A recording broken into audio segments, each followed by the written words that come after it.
Okay, good afternoon. Making sure everyone can hear me while we do this, while we get everything set up. So let me share my screen to have everything ready. And boom.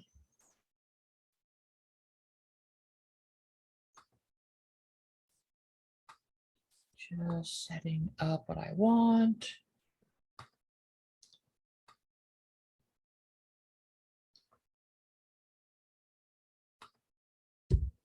All right.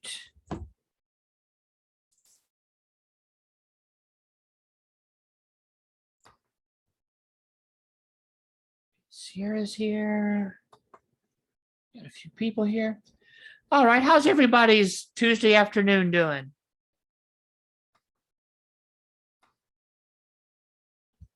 Or Tuesday evening, depending on wherever you are.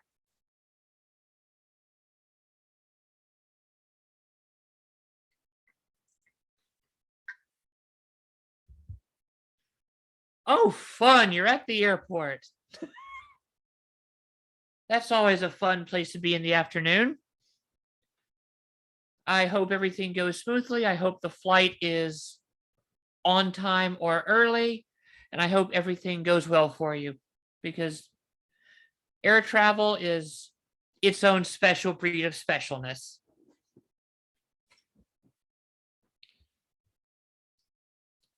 Well, it is 3 o'clock, so let's get started with why we are here. This webinar is on your dissertation, attitude, committee, and topic selection. I am Dr. Joanna Broussard, a qualitative specialist here with Statistics Solutions, and I will be giving this talk and I will be answering questions. Feel free to ask questions at any time. If I see them, I will try to answer them when they are asked, so that way you can get the answer as you are thinking about it. But if not, I will get to the questions at the end. But feel free to type in questions. Feel free to interact as much as we can in this situation. A little bit of background on me. I do have a PhD. My PhD is in rhetoric, specifically looking at public discourses, political, medical, and popular surrounding post-traumatic stress disorder and suicidal ideation amongst combat veterans.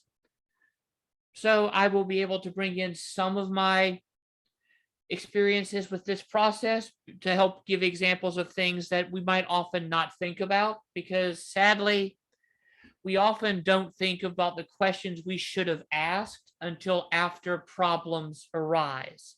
So let's start talking about our attitude, our committee, and our topic selection. First, remember with your dissertation and your attitude, this is how we approach it. You're going to have good days, you're going to have bad days. The dissertation process is long and it can be very tedious. There will be times where you're going over documents, you're reading things, and all of it feels like you're doing the same thing again and again and again.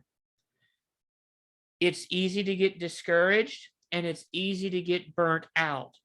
So that's why we really need to think about how we approach the process and realize that it's okay to have these feelings. These feelings, stress, anxiety, fear, feeling discouraged, feeling burnt out, these are normal. And one of the things that I found helped me was being honest about that. My first semester in my program, there was a really difficult theory class that we were taking, and everyone in the class was pretending or was at least acting like they knew what everything meant, that they got it on the first try. And I was intimidated and I was questioning whether I should continue. Then I got paired with a student who became one of my best friends to this day. His name is Austin McDonald. And while we were working on our project, we just looked at each other and said, Why is everyone pretending like they know what's going on? And it was that moment of honesty, of vulnerability, of openness. The fact that we were both willing to say, yeah, I'm kind of scared. I'm kind of feeling like I don't know what's going on. That sense of camaraderie, the fact that we're not alone as we go through this. And that is one of the many benefits that we offer when we mentor and help with your dissertation. We help you see that you're not alone. You're not going through all of this alone. But talking about it, feeling if you need to, finding a therapist, finding a counselor. Don't neglect any of these things as you move forward. Control what you can control. And yeah, that's easier said than done. It's so much easier now that I'm done with it to go, yeah, you should control what you can and not stress about what you can't. I spent a lot of time stressing about things I couldn't control, so I know how challenging that advice is. And so that's one reason why I want to be able to give this particular one so I can say, hey guys, it's okay to feel overwhelmed, which is why you need to stay in balance. Take some time and try to diffuse your stress. A lot of people say take one day off a week where you don't think about your dissertation. Asterisk, easier said than done. But maybe it will help you to say, I'm not going to work on my dissertation after 8 o'clock at night, Monday through Friday. Maybe I'll stop at noon on Saturday. Setting business hours for yourself. That can help diffuse some of the stress because you know that you then have time where you can rest at the end of a workday. Relax, spend some time with friends if you have family that's close enough by or that are willing to spend some time on a Zoom call. Spend some time with family that way. Play video games, play board games, art, paint, draw, maybe take up dance, exercise. If you have access to, say, the student health center, I know some universities give grad students access to a student rec center. Join a rec league. Something that will help take your mind off it, something that will give you an outlet for some of the extra energy that anxiety can help you build up and you don't know what to do with. Don't be ashamed to take a long bath if that's your thing. Read a book. Doesn't have to be something connected to your field. It can be your favorite. Maybe you like tawdry romances or cozy mysteries or monster schlock or cheap horror. Find something that you can enjoy that takes your mind off it, that can help you just relieve some of the stress. And what I'm going to say next about time frames, I know it's going to be something that you're all going to want to yes but, because I yes butted everyone who told me this. Time frames are important, but they are not the be all end all of your existence. Many programs try to get you in and out in 4 years. 2 to 3 years of classwork, 1 to 2 years max for your dissertation. Perhaps you can petition for a 5th year, but that's not guaranteed. And so faster. We've got to get moving. We've got deadlines. Deadlines and time frames, they're important. But if you miss one, don't feel you have to run away. Don't give up. Some things do take a little bit longer. I know I tried to finish in 4 years, but a lot of factors from the emotional stress of dealing with my topic and communicating with veterans who suffered from post-traumatic stress disorder and reading suicide notes, that slowed the process down. Sometimes things happen. A friend of mine's committee, his chair, her husband passed away. And so that halted his process for 6 months. Life happens. Remember, you are a human being first and a scholar/student second.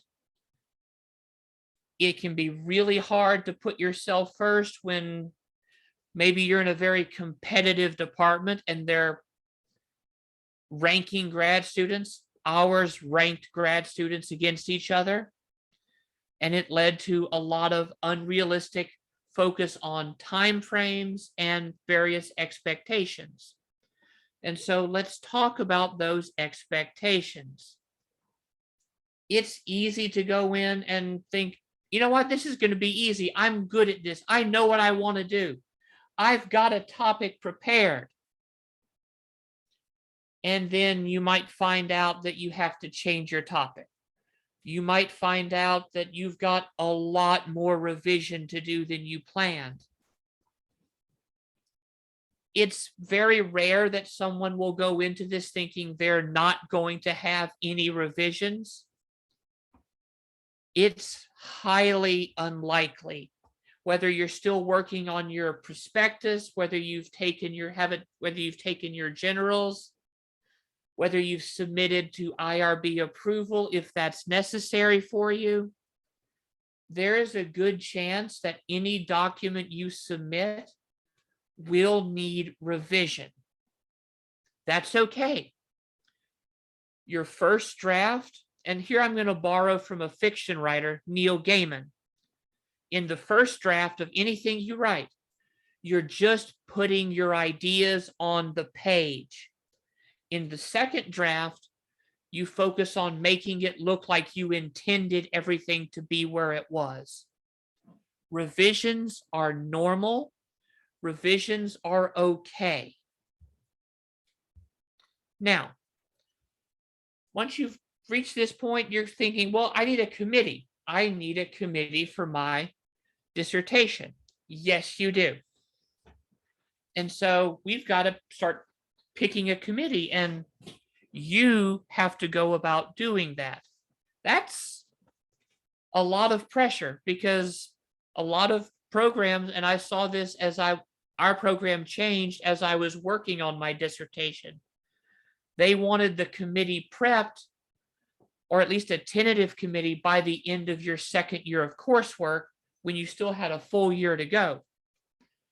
And maybe I don't know enough of the faculty. Maybe I don't know what to do. How do I select a committee? Who do I just go up and ask them? Yeah, you do. Recognize that you may have to make an appointment to meet with them. Some may want to do this in person. Some may want to do maybe fine over email, over Zoom.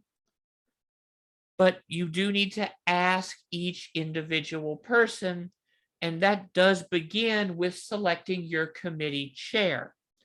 Everything we're talking about when it comes to selecting your committee members still applies to your chair. But once you have your chair is likely to have suggestions that will help you pick or at least narrow down who you ask to be on your committee. But ultimately, you need to choose the committee that will work with you the best, that will serve you the best. Remember, this is for your dissertation. So, what do? Well, we do our research on potential committee members, and that does include the chair as well. So, talk to other students who've worked with them. Talk to students who've taken classes with them. Look at the papers that they've published. Are there areas of expertise, something that could help you, either in the theoretical stage, in the methodological stage? Are Are they working in the area that you want to work in? And then when you're talking to students, don't forget to ask other types of questions, just like, hey, if you've worked with this professor on a project, if they were on your committee, what were they like to work with? Again, another person I graduated with, Joseph Rhodes. When I came into the program, he sat me down and he said, okay, there are 3 potential people you could have as your chair right now. There's Andy King. I can see how you two would really work well together, but he's in the process of retiring. And so he is not willing to chair any committees right now. There's Nathan Crick. Nathan probably has the most research similarity to you. He has a very similar personality. He's very much attention to detail, but he has 9 advisees at present. You may be fine with not having a lot of attention, but he likes to have a meeting with each advisee every 2 weeks. If that's a bit much for you, then you might have a problem. And then there's Stephanie Gray. Her research is very different from yours, but you two have a personality that I think would pair well together. And so that was something that I was fortunate to be told my first semester in the program by someone who was 2 years ahead of me. And it helped me look at the people who could be my committee chair as I went about going to select a potential chair. And you can think about doing that with your chair and with every member on your committee. And then when you start talking to these people, ask them questions. Ask them what kind of time they have. Like I mentioned with Nathan Crick.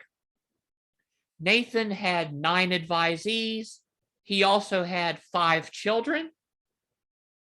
And so he had a lot going on. He was working on 2 books and trying to design 2 new courses for the department. He didn't have a whole lot of extra time. So if you need committee members to be open and have great availability, you need to think about that. How often are they going to be able to meet with you to discuss problems you're having? How often will they be able to look at drafts, look at potential drafts, answer questions? And yes, with email, we can get answers at multiple times during the week, multiple times even outside of business hours. But this is something to think about when you're asking people who have worked with them. How quickly do they respond to email? Do they have any particular policies? Do they say, I will not respond to email on the weekends? And so will you be waiting over the weekend for an answer? Will you be getting an answer within 24 to 48 hours? What does their turnaround time look like? And that leads into asking about their feedback and teaching style. I've already talked how some people are very hands-off. Some people work best with a hands-off approach. You let me do my thing, I'll get you results, and then we can talk about it. Or I'll get you a draft, I'll get you something, and we can talk about it at this time. Some people need more direct point-by-point, step-by-step guidance. Are they someone who can give you the type of attention and energy and feedback that you need? Will their feedback be suggestions? I think you should probably look into this. Or, oh, maybe you should read this. Are they the type who will say, oh, here's this, well, let me just change it to what I think it should be? Are they going to help you find your voice and make your dissertation what it needs to be for your goals, both as a student, as a scholar, and as an emerging professional. How do they give feedback? Are they generous with it? Are they stingy with it? Sometimes it can be hard to tell if they're telling jokes with the feedback they give you. And so think about humor. If you're someone who is used to sarcasm, to dry humor, then a lot of professors I know I've had, you'll be able to get the dry humor. Some people are not fond of dry humor, and it can come across as unintentionally condescending or rude. Also, if there's a language barrier between between your understanding of idioms and humor and their understanding of what makes something humor, a generational gap, all of these things are things that you need to consider in what you expect of them and what they will expect from you. Yes, you are seeking advice and guidance from them, but ultimately this is for your project. This is your dissertation. This is something that you should be able to mine in terms of getting papers and conference talks for probably 3 to 5 years, depending on what you're doing and how you can use it. So you're seeking people who will make it the best it can be so that it can work for you for as long as it can. And so some things that you need to think about for yourself. How easy do these people seem to work with? Can I get along with these people? Will our personalities mesh? Also, will their personalities mesh? Because a dissertation is document by committee, and if the committee doesn't get along, that can add to your level of stress. Because there will be times, and I know we have seminars on addressing feedback. It didn't happen with me, fortunately, but it did happen with a few of my friends where committee member feedback often had them doing two things that were not compatible. That actually would have made things almost impossible to finish making all of the feedback. So that has to be resolved in some way. And so how easy are they going to be to work with? How easy will they be to work with each other? Do they have skills? Do they have knowledge that you don't have? Do they have skills and knowledge that other committee members don't have? Think about, as you put your committee together, I'm going to make a few American comic book references. So, and a few other references as well. You are in the position of King Arthur, putting together the knights of your round table. You are Charlemagne, assembling your paladins. You are Nick Fury, putting together the Avengers. You are trying to form the Justice League. They are there to work with you and to bring skills, knowledge, and experiences that, one, you may not have, and hopefully that will be compatible and complementary to that of your other committee members. Does one have a deep knowledge of the topic, of the field? Does one have a deep knowledge of the theory you're working with? What about the method? What about the, maybe one person is really good with using in vivo or another data analysis software. Maybe one is really good at editing and can spot minor errors both in grammar as well as in form that others would likely to miss. Do they have these things that can really help you make this the best thing that it can be? So these are things that you need to think about, which is why you do your homework on your committee. Are they familiar with your proposed methods? If you're going to do, say, and I'm more familiar with qualitative and critical analysis and research gathering, are they familiar with archival work, with participant observation? Are they familiar with semi-structured interviews, focus groups? Hopefully you'll have at least one, preferably more, committee member who's familiar with these things. Hopefully your chair can also help you as you prep all of these documents, as you prepare for the IRB, to guide you through this process. And then the last but not least, try to stay away from people who are completely unknown to you or to your chair. They may be valuable, but too much unknown about an individual. What are they like? What's their availability? Are they someone that we can work with? That can be too much of a thing to worry about. So, and then before we move on to your topic selection, don't think of your committee selection as something that you start right at the end of your coursework. Start to think, with any class you're taking, could I work with this person on my committee? Part of the reason that graduate programs often have you take classes outside of your your innate specialties is so you can, in a way, interview potential committee members. Will this person work well with me? What does this person's feedback look like? Well, how much feedback did you get on the seminar paper?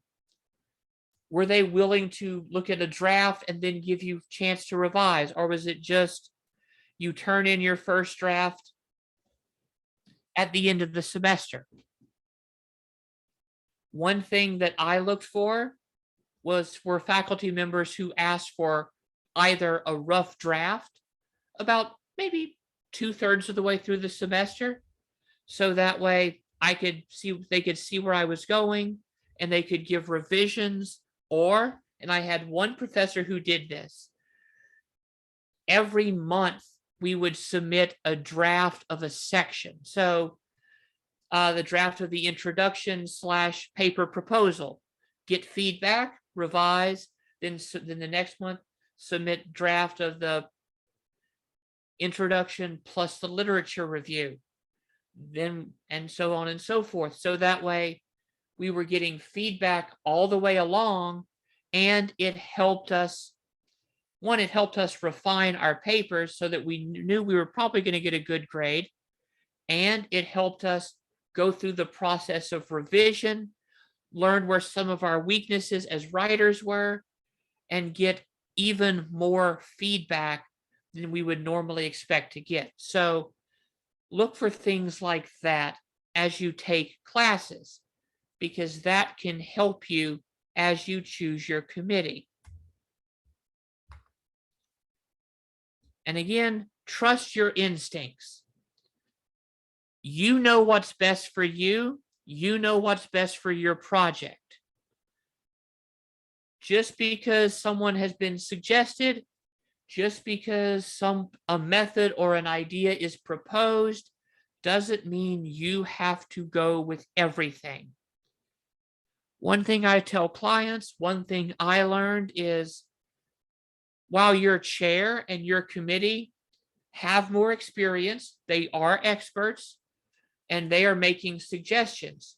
If you feel strongly for something that they want to change and you don't, make a reasoned argument. More often than not, they are willing to listen to an argument that is reasoned and that you can support with credible sources. Also, worst comes to worst, ask them, Do we have time for me to write this section my way and your way, and then and then we can both look at, see what works better. Don't be afraid to try something. Don't be afraid to say, it didn't work. But remember, trust yourself. This is your project. And now let's talk about your topic. You may go into selecting your committee chair with a topic in mind. Maybe you've already formed it pretty well in advance, but maybe you just have an idea. I want to study mental health communication with PTSD, or I want to study the Shakespearean history plays, or I want to study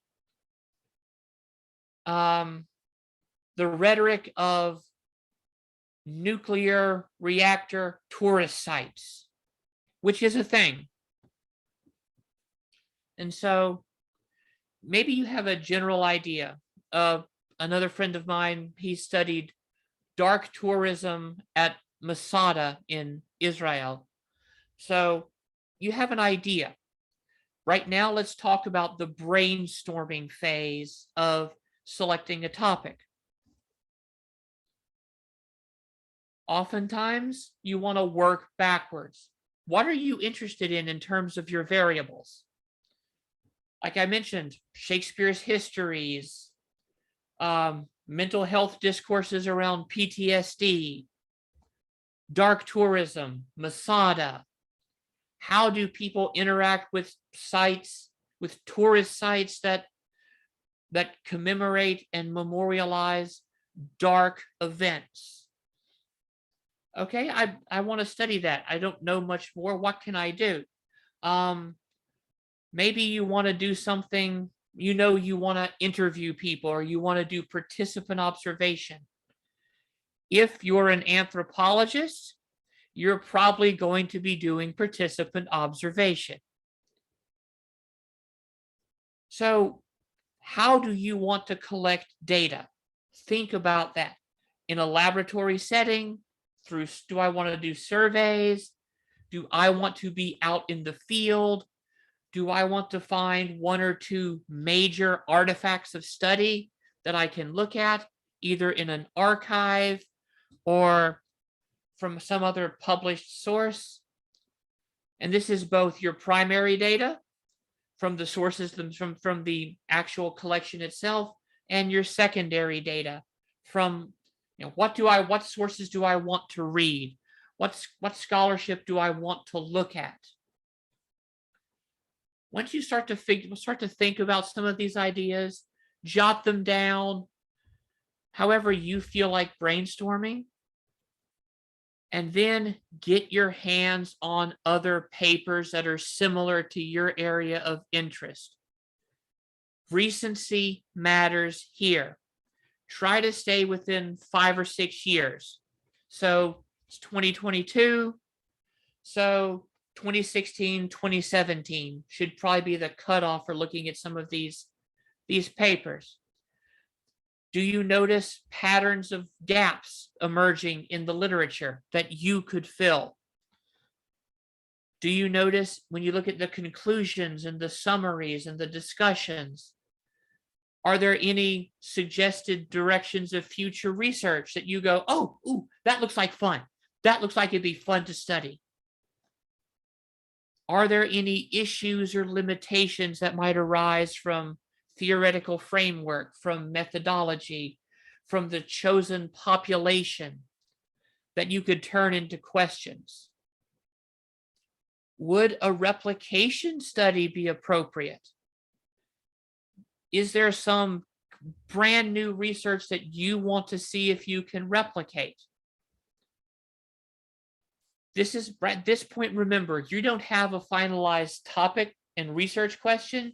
You're just brainstorming out questions that you think you would find interesting enough to sustain the 1 to 2 and perhaps more, if necessary, year-long process of researching and writing a dissertation. You want something that you're excited to study, something that you find meaningful, something that you find engaging. And then think about this. The question needs to be reasonable. A big question sounds great, and it's often, what we go to our committee chairs with, right? I want to study this grand, massive question. But can you finish that in the time frame of graduation? Again, like I said, many programs give you 4 years, possibly 5 years of funding. So 1 to 2 years max for research, data collection, writing. Can you answer this question sufficiently in that time frame?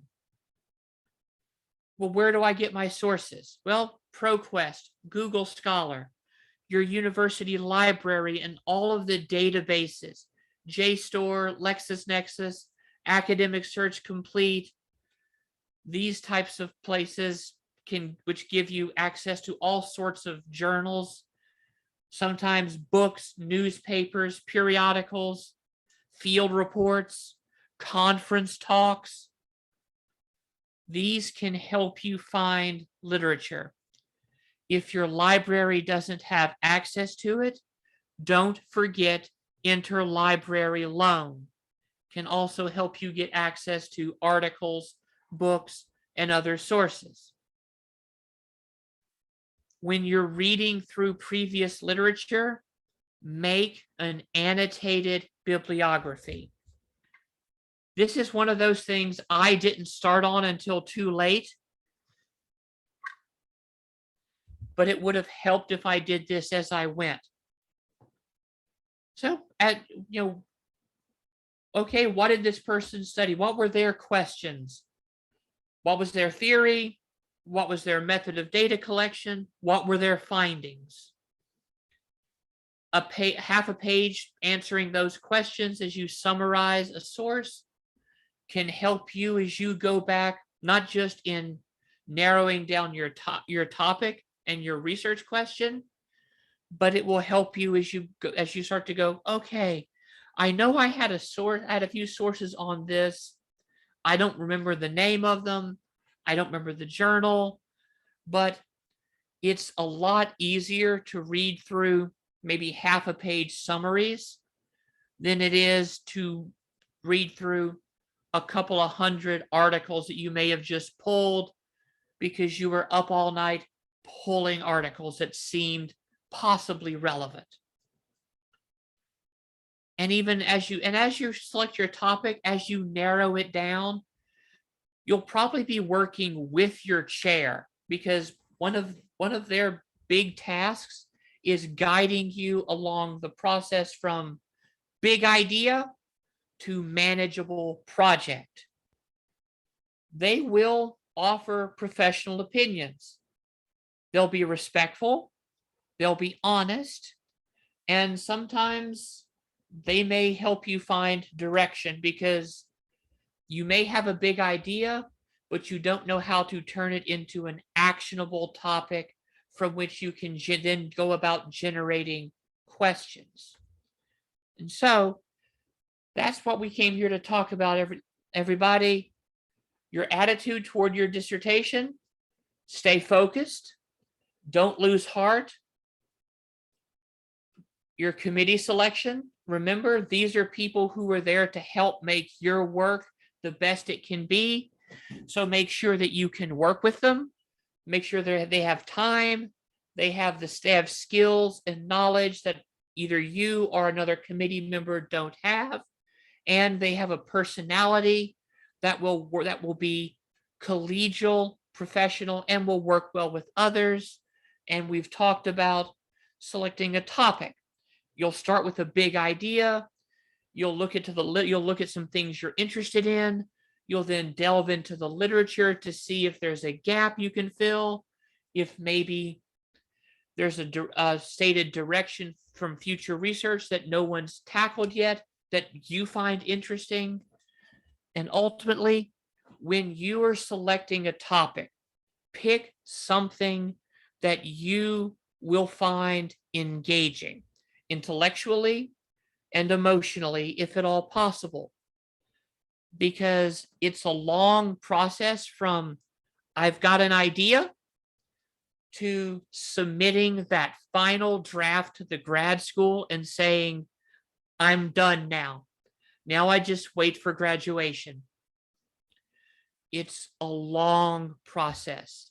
It's slow, it's time consuming, and it can be very daunting. But you are not alone.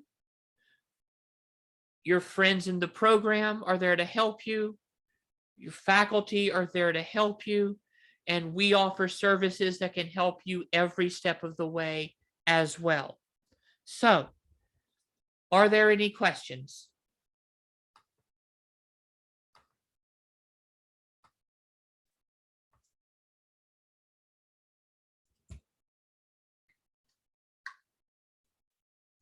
Oh, you're quite welcome, Kimberly. Thank you for attending.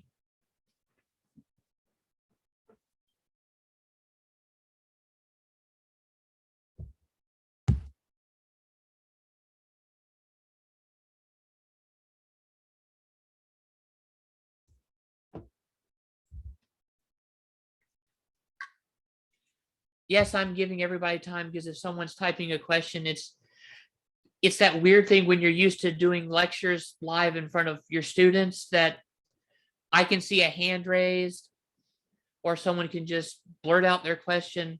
It takes a bit more time on a webinar when you have to type out your question.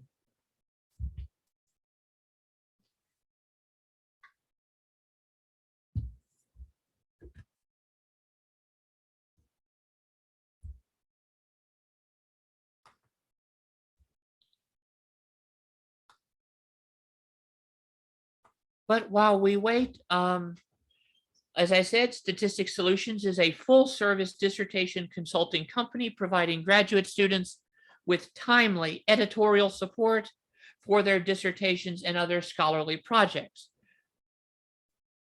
Okay, how do you communicate challenges to your chair? Anna, that's the question that is both on everyone's mind or in the back of their heads, and it's terrifying because communicating challenges to your chair, one, it requires a level of trust between you and the chair as individuals, both on a professional and on a personal level. And it's scary. It's scary to be vulnerable. It is scary to be open. It's scary, especially when you're at this level of an education. It's scary to say, I don't know. I'm not sure. This is hard. And sometimes this is the best answer that I can really give you right now is, and I don't want to put you on the spot because if you have a specific type of challenge, but sitting down with your chair, and hopefully you'll be able to have open, honest communication where you are able to voice concerns, whether it be, I'm not sure that, or I'm scared of how long this is taking. This is harder than I thought it was going to be. I'm not really sure I'm understanding this as well as I thought I did. I'm having trouble making sense of my data. Could we look at it together? It really is where if you have that rapport, if you have that sense of trust, just being able to sit down and openly and honestly say it.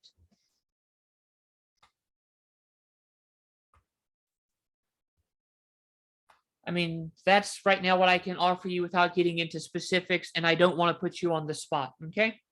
Okay, we have a question from the Q&A. Can you replace a committee member in the middle of your dissertation? Yes, that's the short answer. I each university and each department has their own protocol, so I can't tell you specifics. I know that sometimes you do have to do that for one reason or another. Maybe there's a committee member who's problematic and you don't feel safe, or you don't feel that they're helpful. You can petition to have them replaced.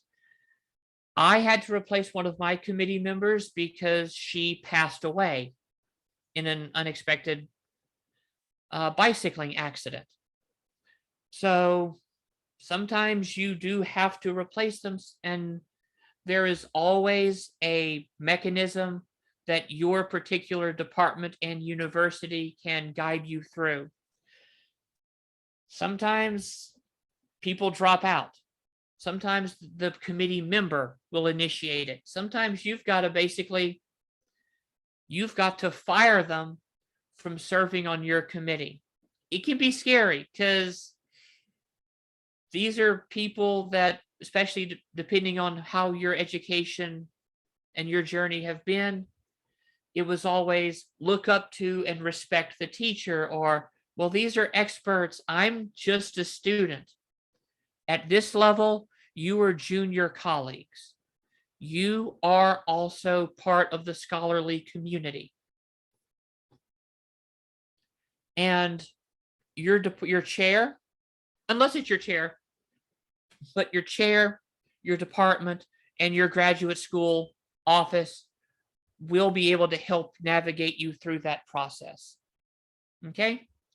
So yes, you can replace committee members. You can, and it can be scary. A lot of this is fraught with anxiety of what's it going to mean? What's going to happen? Might mean things take a little bit longer because you'll have to get someone new up to speed.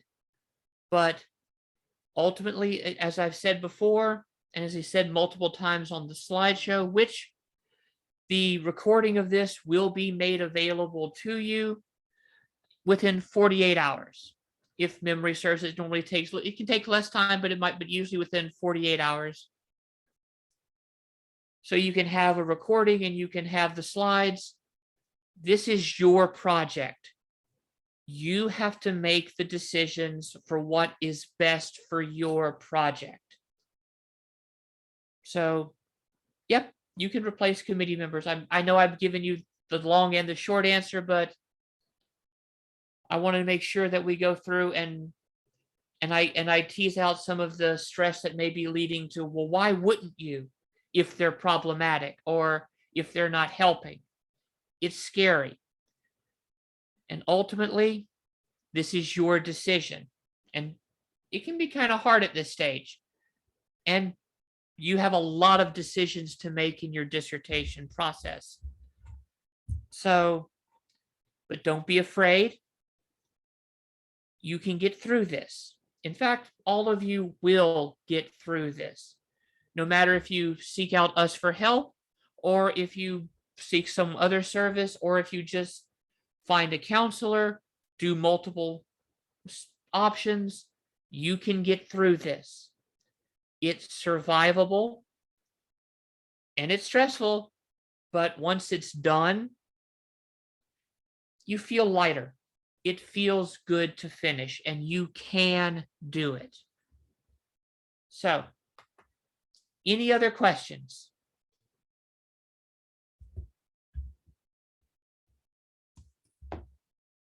Do committee members only meet at the presentation? That's another one of those annoyingly accurate answers of it depends. I know in most humanities and social science fields, the committee members, they meet usually when you defend your prospectus and or your general exams. Because the way it's often done in humanities and social sciences is your committee members are the ones who ask you the questions that you write your general exams on, and then you meet for an oral defense. Your committees, and I'm not as familiar with hard sciences and engineering and things like that, but I would believe it is unlikely that the committee members don't meet at least once before your final presentation. They'll probably, if you're dealing with human subjects, they will probably meet to discuss your IRB proposal beforehand. They'll probably meet, like I said, for your generals or some other type of qualifying exam.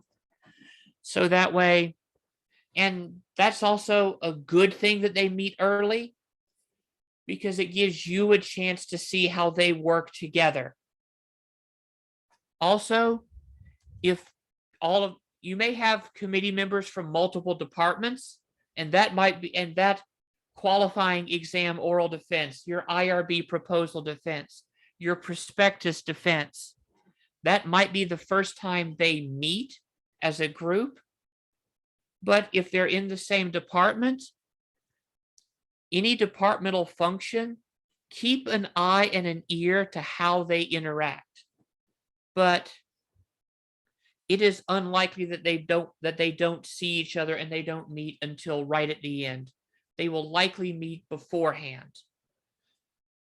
Often, especially if they're from a different department, your committee chair may suggest meeting them so that way they can see if they feel this person would be a good fit and would get along with the rest of your committee.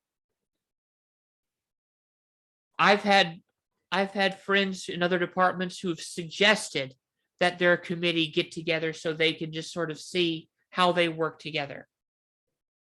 But each committee is different, and each committee member will approach their role in a different way. So the short answer, it's unlikely that they will not meet until the final presentation. So, but it is a good question, and it is something to think about. And that's something to bring up and discuss with your chair, depending on where you are in the process. So we have a few minutes left for other questions. Are there any other questions? Going once? You're very welcome. Going twice? All right, again, Statistics Solutions is a full-service dissertation consulting company providing graduate students with timely editorial support for their dissertations and other scholarly projects. For information about our services, you can receive a complimentary 30-minute consultation available Monday to Friday between 9 and 5 Eastern Time. You're welcome, Millicent. Please contact us at info@statisticsolutions.com. And you can reach us by phone at 727-442-4290.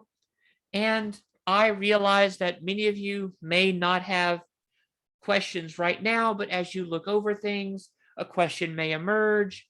You may have something else that you wish to ask later on.